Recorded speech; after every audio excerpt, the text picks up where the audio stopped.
పిచ్చి Tughlaq Indian products మీద మరోసారి ట్యాక్స్ బాంబ్ వేశాడు. అదేంటి తుగ్లక్ ఎవరైనా అనుకుంటున్నారా? అదే అండి యుఎస్ ప్రెసిడెంట్ ట్రంప్. పేరుకే యుఎస్ ప్రెసిడెంట్, కానీ చేసేవన్నీ మాత్రం తుగ్లక్ పనులే.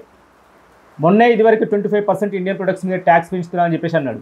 మరి ఇప్పుడు రీసెంట్గా నిన్న నైట్ మరొక 25% ఇండియన్ ప్రొడక్ట్స్ మీద ట్యాక్స్ పెంచుతున్నా అని చెప్పేసి అన్నాడు. ఇండియా ఎగుమతి చేసే వస్తువుల మీద ఇప్పటికైతే మొత్తానికి 50% ట్యాక్స్ పెంచినట్లుగా అయింది. దీనివల్ల యుఎస్లో ఇండియా వస్తువుల యొక్క ధరలు అమాంతంగా పెరిగిపోతాయి. దాంతో ఈ వస్తువులను కొనేవారి సంఖ్య కూడా తగ్గిపోతుంది.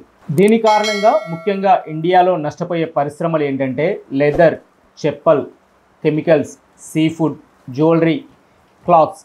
ఈ అన్ని పరిశ్రమలు కూడా అప్పటితో పోల్చితే ఇప్పుడు 40 నుంచి 50% వరకు నష్టపోవచ్చు అని చెప్పేసి నిపుణులు అంచనా వేస్తున్నారు. ఈ ట్యాక్స్లు పెంచడానికి యుఎస్ చెప్తున్న ప్రధాన కారణం ఏంటిదంటే ఇండియా రష్యాతో చేస్తున్న వాణిజ్య వ్యాపారం. ఇండియా రష్యాతోటి ఇదే విధంగా వాణిజ్య ఒప్పందాలను చేసుకుంటూ వెళ్తే ఈ ట్యాక్స్లు 50% నుంచి 500% పెంచే అవకాశం ఉందని చెప్పేసి ట్రంప్ చెప్తున్నాడు. యుఎస్ గవర్నమెంట్ ఈ విధంగా చెప్తుంటే కొంతమంది నిపుణులు మాత్రం ఇండియా యుఎస్ తోటి ఆయుధాలు కొనుగోలు చేయకపోవడం వల్లనే ఈ విధంగా యుఎస్ ప్రవర్తిస్తుందని చెప్పేసి నిపుణులు అయితే పేర్కొంటున్నారు. ఇక్కడ మనం గమనించాల్సిన ఒక ముఖ్యమైన విషయం ఏంటంటే ఇండియా రష్యాతో చేసుకుంటున్న వ్యాపార ఒప్పందాల కంటే యుఎస్ రష్యాతో చేస్తున్న వ్యాపార ఒప్పందాలే ఎక్కువ. ఇండియా మిత్రదేశం అంటూనే యుఎస్ ఇండియా మీద విషం కక్కుతుంది. మరి ఈ తుగ్లక్ అదే ట్రంప్ చేస్తున్న ఇలాంటి పనుల గురించి మీరేమనుకుంటున్నారో కింద కామెంట్ సెక్షన్లో కామెంట్ చేయండి. అదేవిధంగా మా ఛానల్ని లైక్, షేర్ అండ్ సబ్స్క్రైబ్ చేయండి.